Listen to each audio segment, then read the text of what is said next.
নমস্কার, আমি কৌশিক। আজকে টপিক এক্সেল।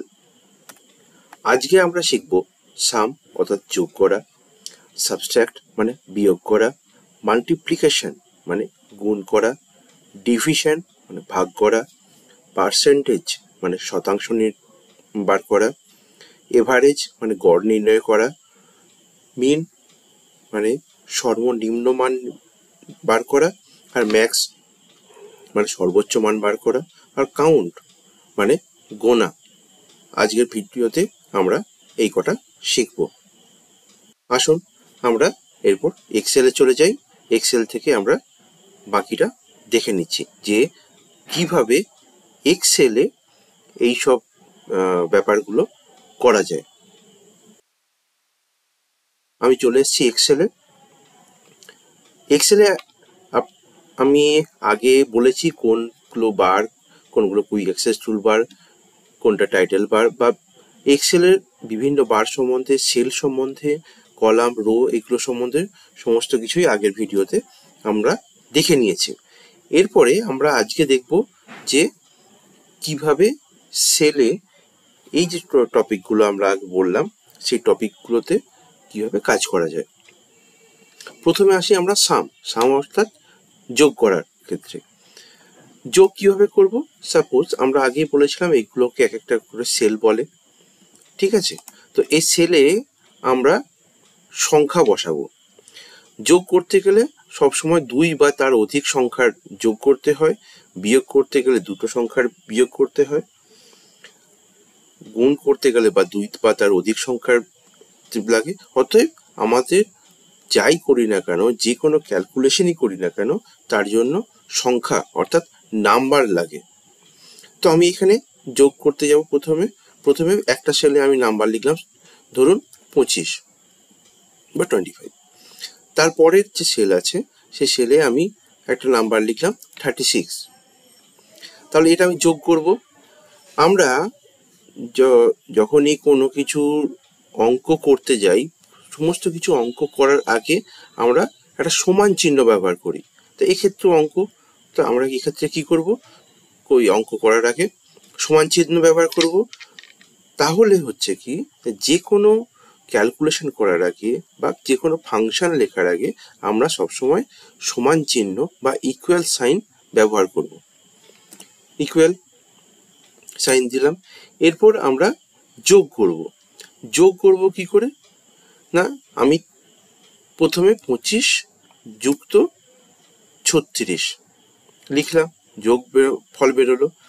কিন্তু আমি যদি এই সেলের যে সংখ্যা আছে 25-এর জায়গায় যদি আমি 24 করি, তাহলে কি আমার এই যোগফলের কোনো পরিবর্তন হলো না। তাহলে আমার এক্সেলে যোগ করে লাভটা কি? আমি যদি কোনো যোগ করার পর কোনো সেলের যদি সংখ্যা বা ডেটা পরিবর্তন করলে যদি যোগফলের কোনো পরিবর্তনই না হয়, তাহলে আমার সেলে করার কোনো দরকার নেই। তো বা এক্সেলে করার কোনো দরকার নেই। এক্সেলে যদি করতে হয় তাহলে তার উপযোগিতা তো আমাকে নিতে হবে। সেই জন্য আমি যোগ করবার সমান চিহ্ন দিলাম। প্রথমে এই সেলটা চয়েস করলাম বা সিলেক্ট করলাম, তারপর যুক্ত চিহ্ন দিলাম, তারপর এই সেলটা সিলেক্ট করলাম। সিলেক্ট করার পর আমি যখনই এন্টার দেব তখন দেখুন এর যোগফল চলে এসছে। এবার আমি যদি কোনো একটা সেলে যদি আমি এর যে সংখ্যা পরিবর্তন করি, দেখুন অটোমেটিক্যালি আমার যোগফল পরিবর্তন হচ্ছে। কিভাবে সম্ভব? আগের ভিডিওতে দেখিয়েছি সেল অ্যাড্রেস বা অ্যাড্রেস বার বা নাম্বার সম্বন্ধে বলেছি। এক্ষেত্রে আমরা যখন কোনো যোগ করতে যাচ্ছি তখন দেখুন দুটো সেলের অ্যাড্রেসকে আমরা যোগ করছি।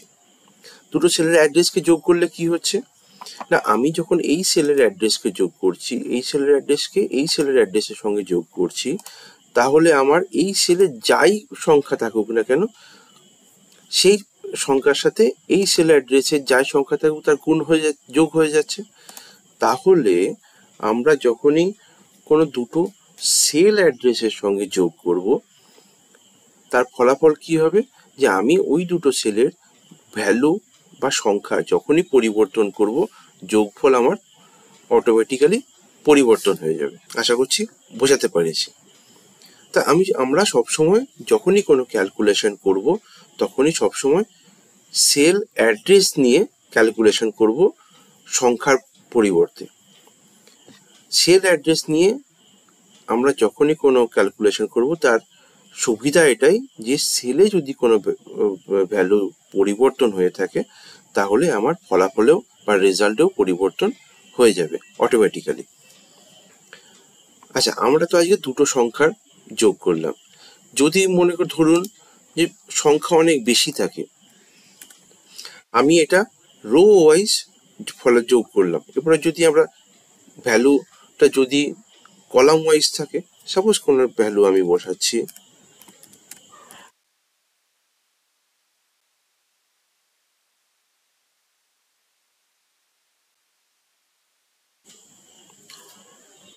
আমরা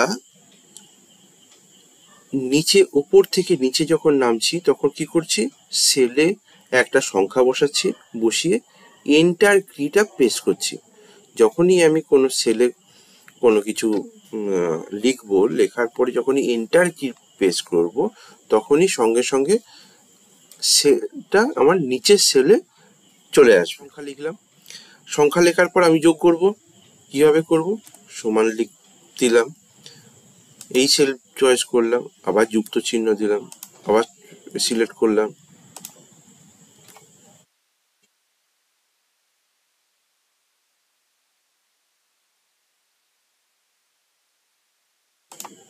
সব সেলগুলো এক একটা করে একেবারে সিলেক্ট করে নিলাম, করে এন্টার দিলাম, আমার যোগফল চলে এলো। কিন্তু এটা তো অনেক সময় সাপেক্ষ, এমন কি নেই যে সমস্তটা একইবারে হয়ে যাবে? অবশ্যই আছে, চলো দেখে নেওয়া যাক। আমরা এই যে যোগফল, এটা আমরা দুভাবে করতে পারি।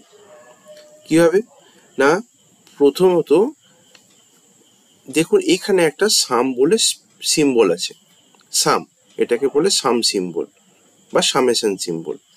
আমি যখনই এই সামেশন সিম্বলটা ক্লিক করব, তখনই দেখুন উপরের সমস্ত সেলগুলো সিলেক্ট হয়ে গেল এবং একটা ফর্মুলা চলে এলো, সেটা হচ্ছে সাম, SUM, সাম।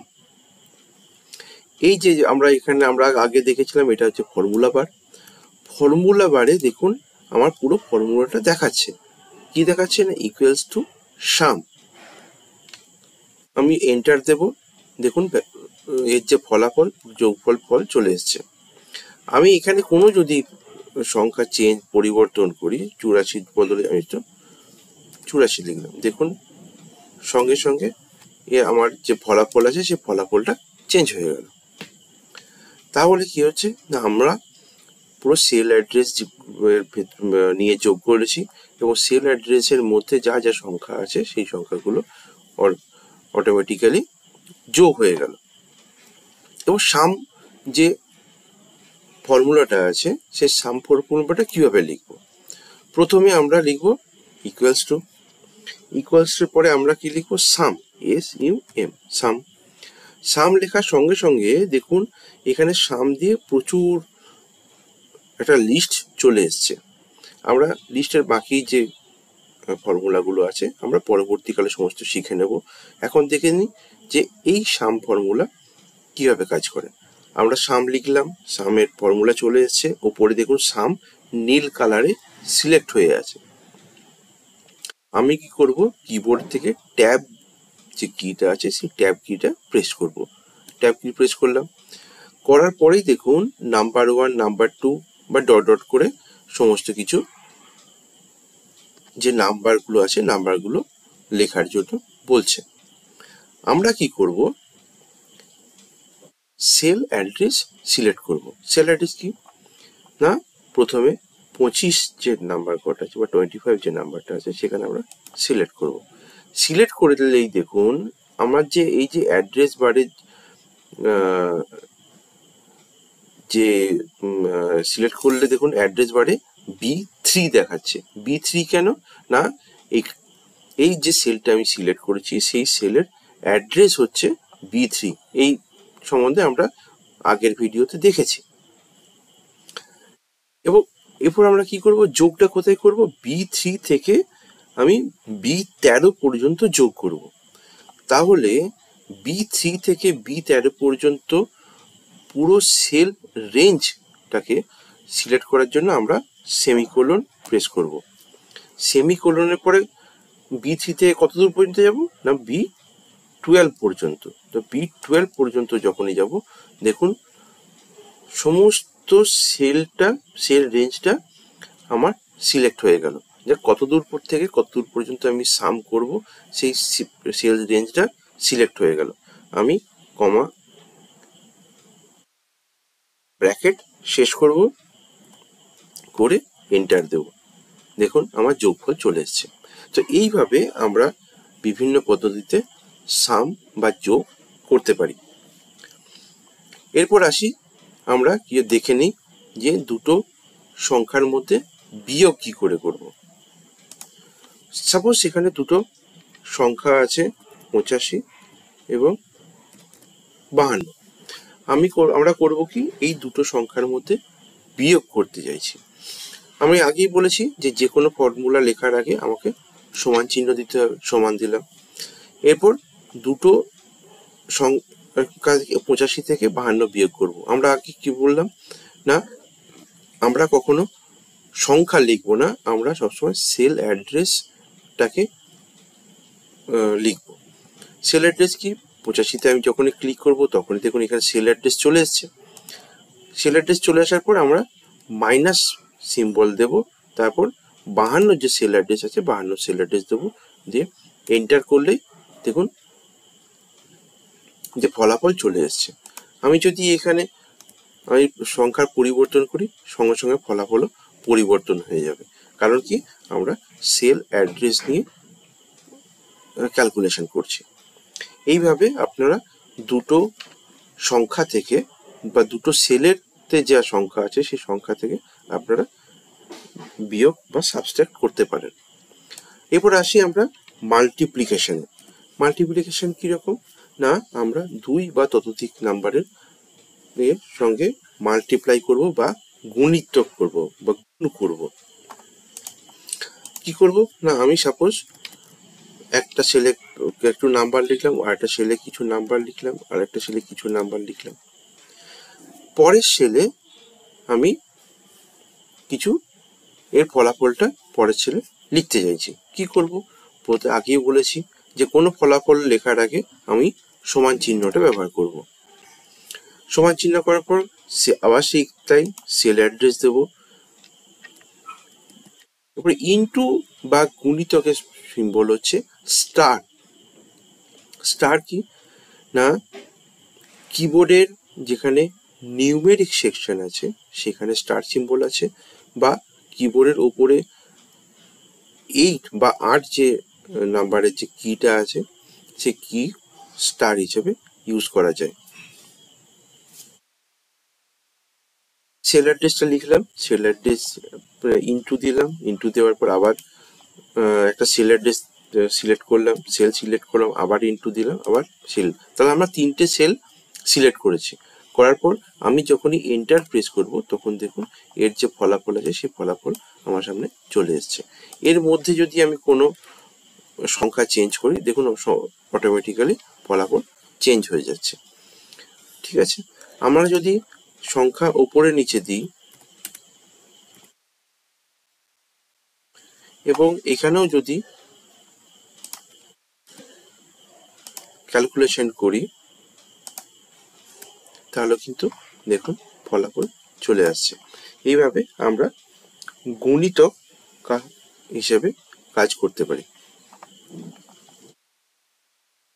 এরপর আমরা আসবো ভাগ, কিভাবে দুটো সংখ্যা থেকে ভাগ করতে হয়। ভাগ কি করে করব না, প্রথমে একটা সংখ্যা আমি লিখলাম, তারপরে আর একটা সংখ্যা লিখলাম, লেখার পর আমি এই সংখ্যা দুটোতে ভাগ করব। ভাগ করতে গেলে কি হবে, আমার প্রথমে সমান চিহ্ন দিতে হবে, এটা ভাগ এটা। দেখুন ভাগের যে সিম্বল আছে, ভাগের সিম্বলটা কিন্তু একটু আলাদা। ভাগের সিম্বলটাকে আমরা বলি ব্যাকস্ল্যাশ। ব্যাকস্ল্যাশ কি কিবোর্ডের নিউমেরিক যে সেকশন আছে সেই সেকশনে ব্যাকস্ল্যাশ দেখতে পাবেন। আবার যেখানে আলফাবেট আছে সেই আলফাবেটের যেখানে শিফট আছে, শিফটের যে কি আছে সেই শিফট কি এর পাশেও আপনারা ব্যাকস্ল্যাশটা দেখতে পাবেন। ব্যাকস্ল্যাশ দিলেও কি হবে, সঙ্গে সঙ্গে দেখুন ভাগফল বেরিয়ে এসেছে। আমি যখনই এখানে সংখ্যা চেঞ্জ করব সঙ্গে সঙ্গে ভাগফলও চেঞ্জ হয়ে যাবে, কারণ তার কারণ আমরা সেলের যে ভ্যালু সেই সেল ভ্যালুটাকে নিয়ে বা সেল অ্যাড্রেস যেটা সেই সেল অ্যাড্রেসটাকে নিয়ে আমরা কাজ করছি। এরপর আমরা আসবো পার্সেন্টেজ। পার্সেন্টেজ কিভাবে আসবো না, আমরা যখন ক্যালকুলেশন করি তখন বলি যে কোনো একটা টাকার কোনো একটা পার্সেন্টেজ কত হয় সেটা বার করতে হয়। সাপোজ ধরুন যদি ব্যাংকের আমরা ইন্টারেস্ট বার করতে যাই তাহলে কি হয় যে 5,000 টাকার 6% ইন্টারেস্ট কত সেটা আমরা বার করি, তাই তো। তাই চলুন আমরা দেখে নেওয়া যাক পার্সেন্টেজ কিভাবে বার করব। তাহলে 5,000-এর 6% কিভাবে বার করব, প্রথমে বলেছি আমরা একটা যে ক্যালকুলেশন করতে গেলে প্রথমে সমান চিহ্ন দেব, সমান দিলাম। এরপরে কি করব, আমরা যদি এমনি খাতা কলমে ক্যালকুলেশন করতে যাই তাহলে আমরা কি করব, 6 গুণিত 5,000 ভাজিত 100 এটা লিখবো তো। তাহলে আমরা এটাই ক্যালকুলেশন করি, প্রথমে 6 তারপর গুণিত তারপর 5,000। 6 গুণিত 5,000 হলে যা সংখ্যা বেরোবে তার সেটা ভাজিত 100 যদি আমরা করি তাহলে 5,000-এর 6% আমরা বার করব। কি হলো, 5,000-এর 6% হলো 300। আমি যদি এটা বাড়ি গিয়ে 50% করি, 50% করলে আসছে 250। আবার যদি 100 করি তাহলে দেখুন 100% মানে 5,000 100% 5,000-ই পুরোটা। ধরা যাক অনেকগুলো সংখ্যা আছে,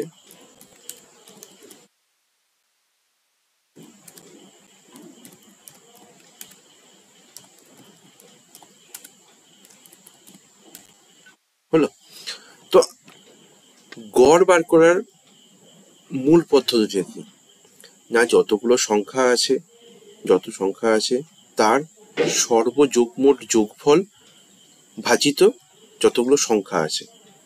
মনে করুন আমার এখানে তিনটে 6টা সংখ্যা আছে, তার যোগফল যত ডিভাইডেড বাই ভাজিত 6 করলে আমার এভারেজ বা গড় বেরিয়ে আসবে। তাহলে আমরা কি করব, এটার প্রথমে যোগ করব বা সাম করব কি করে, সাম ট্যাব দেব, প্রথম সেল সব করব, সেমিকোলন দেবো, শেষ সেল করব, সিলেক্ট করব করে এন্টার দেব, তাহলে আমার টোটাল যোগফল হয়ে গেল। এবার টোটাল যোগফলকে আমি ভাগ দেব কি না, আমার কতগুলো সংখ্যা আছে 1 2 3 4 5 6 6টা সংখ্যা আছে, তা টোটাল যোগফলকে আমরা যদি 6 দিয়ে ভাগ করি তাহলে আমার গড় বেরিয়ে আসবে। এটা ভাজিত কি করব 6, তাই তো 6 বার করলে আমার গড় বেরিয়ে এলো। এটা তো অনেক কষ্ট করে বার করতে হলো, চলুন দেখা যাক সহজ পদ্ধতিতে কিভাবে বার করব। আমি কি বলেছি যে কোনো ফাংশন বা লেখার আগে সমান দিতে হলো। গড়ের ইংলিশ টার্ম হচ্ছে এভারেজ, তা আমি কি লিখবো,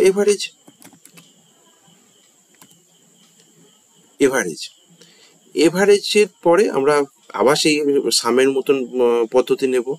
এভারেজ প্রথম সেলটা সিলেক্ট করব, সেমিকোলন দেব, শেষের সেলটা সিলেক্ট করব করে এন্টার দেব, দেখুন গড় আমার চলে এলো। কত সহজে কত বড় সংখ্যার গড় চলে আসলো।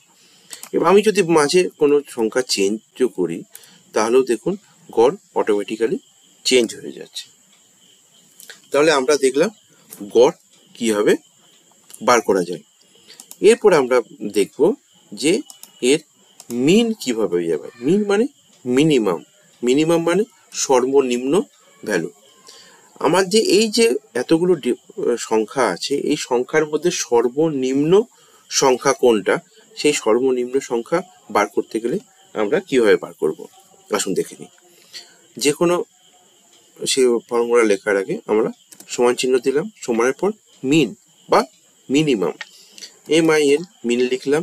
মিন লেখার পরে আবার ট্যাব দিলাম, ট্যাব দেওয়ার পরে প্রথম সংখ্যা সিলেক্ট করলাম, সেমিকোলন দিলাম, শেষ সংখ্যা সিলেক্ট করলাম। দেখুন মিন চলে এলো। মিন কি এলো না 525। আমার এখানে সর্বোচ্চ সংখ্যা, সর্বনিম্ন সংখ্যা হচ্ছে 525। আমি যদি সর্বনিম্ন সংখ্যা পরিবর্তন করে সাপোজ সর্বনিম্ন সংখ্যাটা আমি এখানে ভ্যালুটা বাড়িয়ে দিলাম। দেখুন এরপরে সর্বনিম্ন সংখ্যা হচ্ছে 2536, একেবারে নিচেরটা। ঠিক, আমি 2536-এর সংখ্যাটা যদি আমি বাড়িয়ে দিই তাহলে দেখুন সর্বনিম্ন সংখ্যা চলে এলো 2541, মানে এটা।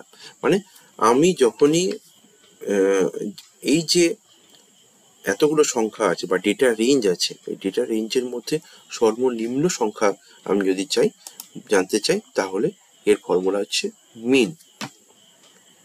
এইভাবে আমরা দেখতে পারবো যে কিভাবে মিনিমাম বার করা যায়। তাহলে মিনিমাম বার করতে গেলে ম্যাক্সিমামও বেরোবে।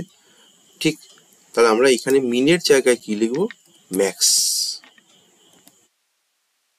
ম্যাক্স ম্যাক্স দিলেই যখনই আসবে তখনই দেখবো এখানে সর্বোচ্চ সংখ্যা কোনটা। তো এইটা সর্বোচ্চ সংখ্যা চলে এলো। এইভাবে আমরা মিন এবং ম্যাক্স দুটোই বার করতে পারবো। আচ্ছা, আপনাকে যদি বলে যে এই যে এতগুলো ডেটা আছে, এই ডেটার মধ্যে বলুন তো কতগুলো ডেটা আছে বা কতগুলো সংখ্যা আছে, কতগুলো সেলে সংখ্যা আছে, একবার বার করতে পারবেন? পারবেন না। পারবেন? আপনাকে গুনতে হবে 1 2 3 4 5 6 এইভাবে। আমি যদি সহজে করতে চাই তাহলে কিভাবে করব, তার জন্য আছে কাউন্ট। কি লিখবো, সমান দিলাম COUNT, কাউন্ট লিখলাম। কাউন্টের পর ট্যাব দিলাম, ট্যাবের পর একই ব্যাপার, প্রথম সেল সিলেক্ট করব, আবার সেমিকোলন দেব, শেষের সেল সিলেক্ট করব, এন্টার দেব। দেখুন 6 চলে এলো। মানে আমার এখানে মোট 6টা সেলে ভ্যালু আছে বা সংখ্যা আছে। এইভাবে আমরা কাউন্টটা শিখলাম। তাহলে আজকের ভিডিওতে আমরা কি কি শিখলাম, সাম অথবা বা যোগ, সাবস্ট্রাক বিয়োগ, মাল্টিপ্লিকেশন গুণ, ডিভিশন বা ভাগ, পার্সেন্টেজ বা শতাংশ, এভারেজ বা গড়, মিন বা সর্বনিম্ন মান, ম্যাক্স বা সর্বোচ্চ মান এবং কাউন্ট বা গোনা। তো আজকের ভিডিও এই পর্যন্তই। পরবর্তী ভিডিওতে আমরা আরো অনেক কিছু শিখব। ধন্যবাদ।